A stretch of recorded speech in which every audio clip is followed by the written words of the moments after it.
ओम नमः शिवाय। लौट के आजा स्वयं के पास। आप जानते हैं, सोच रहे होंगे कि मैंने ऐसा क्यों कहा। मैंने ये इसलिए कहा एक पंक्ति कि लौट के आजा स्वयं के पास, क्योंकि हर इंसान स्वयं के पास है ही नहीं पूरी तरह से। वह अपने पास कभी रहता ही नहीं।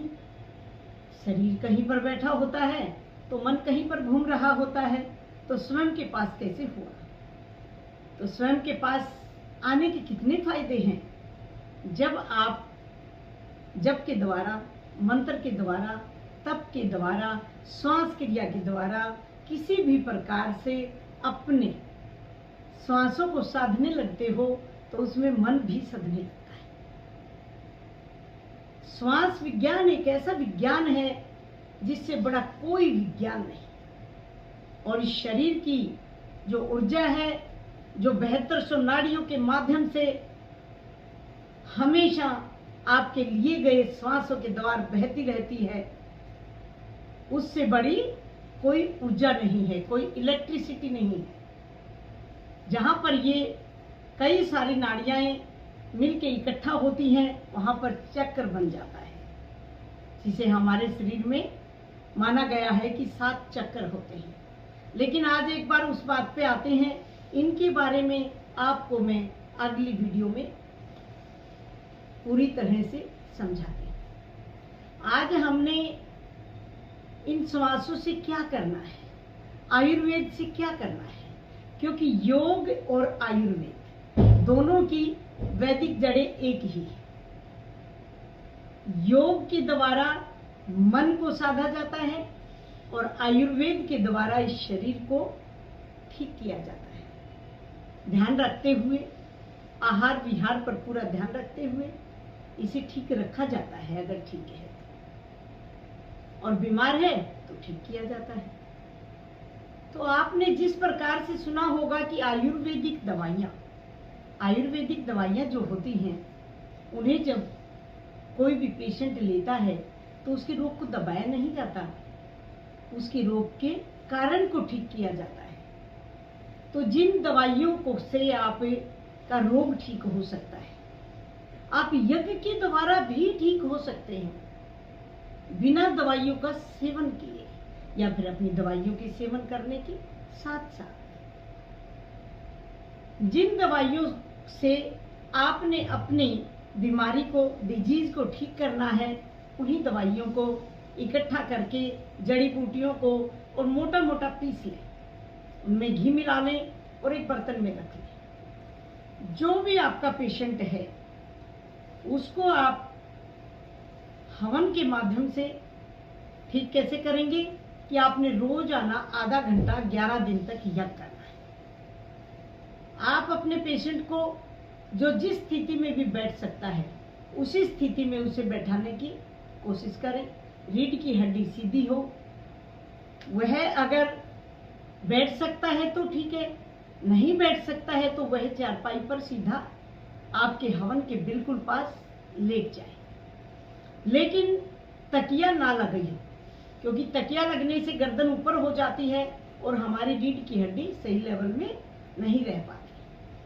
तो फिर आप उसने क्या करना है, आपने क्या बताना है उसको, आप यज्ञ शुरू करिए। महामृत्युंजय मंत्र का मंत्र लगातार बोलिए। ओम त्र्यंबकं यजामहे सुगंधिं पुष्टिवर्धनम् उर्वारुकमिव बन्धनान् मृत्युर्मोक्ष्यमामृता। आप लगातार इस मंत्र का जप करिए और उसकी जो दवाइयां हैं, औषधियां जो रखी हुई हैं, घी मिलाकर उन्हें थोड़ा थोड़ा करके अपने हाथ से अग्नि में डालते रहिए। और अग्नि जलाने के लिए पीपल या आम की शुद्ध लकड़ी होनी चाहिए, जिनमें दीमक ना लगी हुई है। इस प्रकार से आप मरीज को कहिए कि वह मंत्रों को आंख बंद करके ध्यान से सुने। आंख बंद इसलिए करें ताकि आंख से भी निकलने वाली हमारा एक रास्ता है, ये भी 9 द्वारों में आता है कि आंख से जब हम देखते हैं तो एक एनर्जी हमारे उधर से चली जाती है। तो आंख बंद करके उस एनर्जी को भी अपने अंदर ही रखना है। आंख बंद करके बड़े ध्यान से मंत्रों को सुने और लंबी श्वास भरे।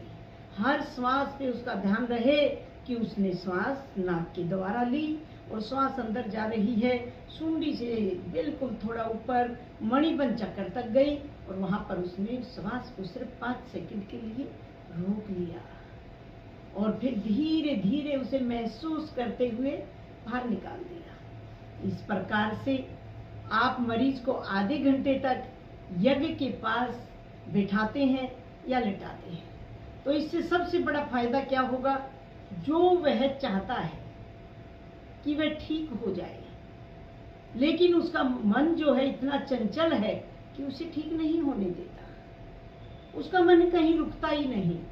दवाई को भी ये सोच कर लेता है कि मैं ले तो रहा हूं, इतनी स्थिति खराब है, पता नहीं ठीक होगा या नहीं होगा। तो ये कौन करता है सब? मन। मन को ही तो निर्विचार करना है, मन को ही तो साधना है, उसे ही तो शांत करना है कि फिर आप जो कर रहे हैं वह आप प्रेजेंट होकर करें, 100% करें। इसलिए आप 11 दिन तक इस क्रिया को अपनाएं और मरीज को ठीक करने में उसकी मदद करें। उसे एहसास दिलाएं कि हर आती हुई सांस तुम्हारा शिव है, हर जाती हुई सांस भी शिव है। तो आपने जैसे देखा कि जब भी हम कोई दवाई दिलवा के लेके आते हैं पेशेंट को, तो वह थोड़ी देर के लिए या कुछ दिन के लिए आराम बताता है, फिर कहता है नहीं मुझे तो इतना ही हो गया। कई बार तो दवाई लेते लेते ऐसा हो जाता है, लेकिन कई बार दवाई को छोड़ने के बाद तो ऐसा हो ही जाता है।